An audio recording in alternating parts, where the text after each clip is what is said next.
A global war doesn't start with a flash over the Gateway Arch. It starts when the barges on the Mississippi stop moving and the diesel pumps at the Quick Trip go dry.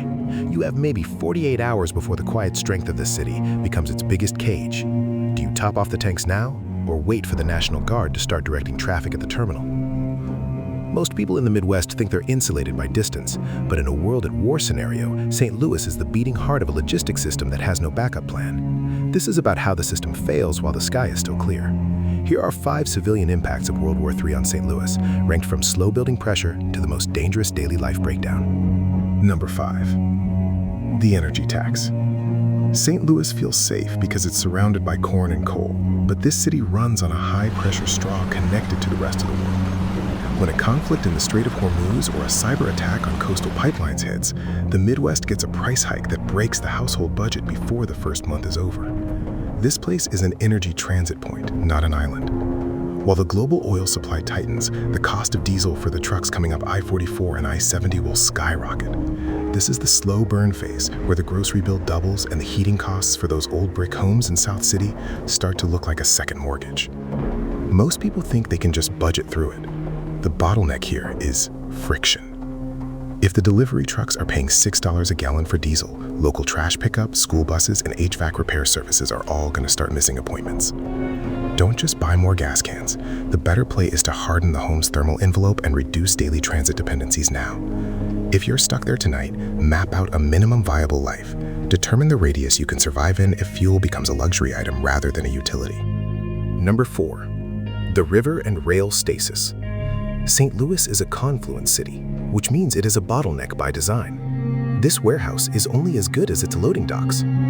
The city has the 3rd largest inland port in the country, and when World War III shifts national priority to military railhead movements, civilian freight gets pushed to the back of the line. You'll see it first at the riverfront.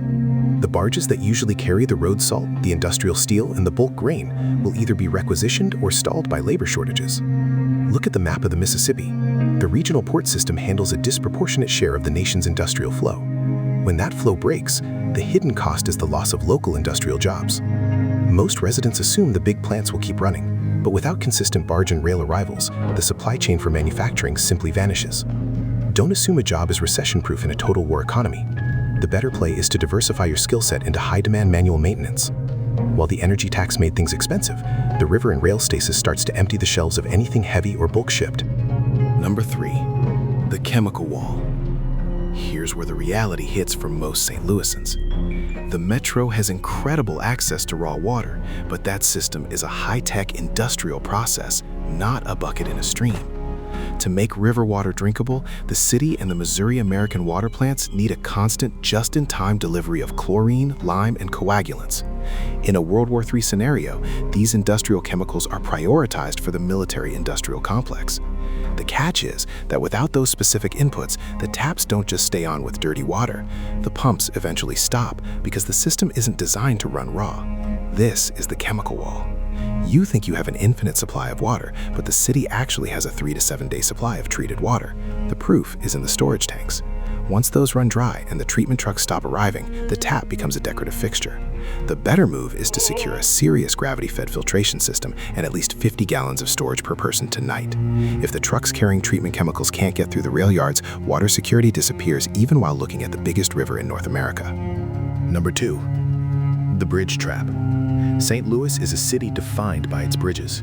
The Stan Musial, the Poplar Street, and the Eads are the only things keeping this metro from splitting into isolated pockets. In a period of civil unrest, those bridges become the ultimate choke points. St. Louis is essentially a collection of islands connected by vulnerable threads. The friction here is latency.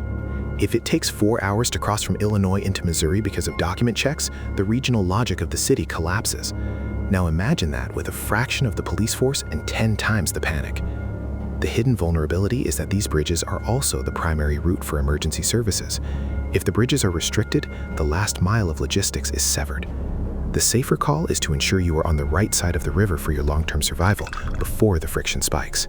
If you're on the Missouri side, you have the Ozarks to your back. If you're on the Illinois side, you're looking at flat farmland.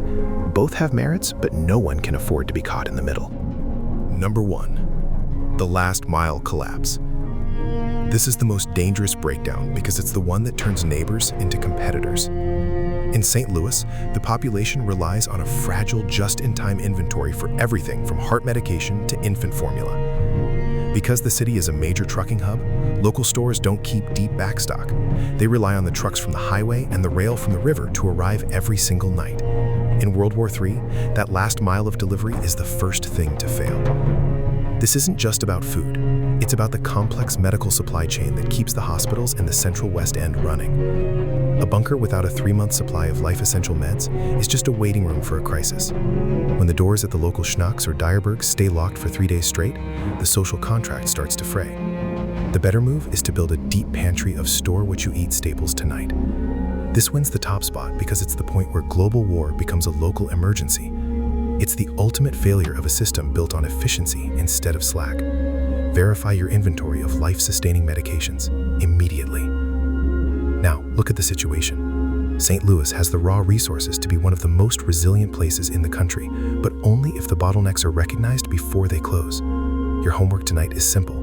Identify the one bridge or major artery relied on for your family's safety and map out 2 alternative routes that don't involve a highway. Then check the pantry. If the trucks stop tonight, how many days until the kitchen is just a collection of empty cabinets? The quiet protector doesn't wait for the siren. He reads the signal in the silence of the rail yards. If you want signal, subscribe. If you want noise, scroll.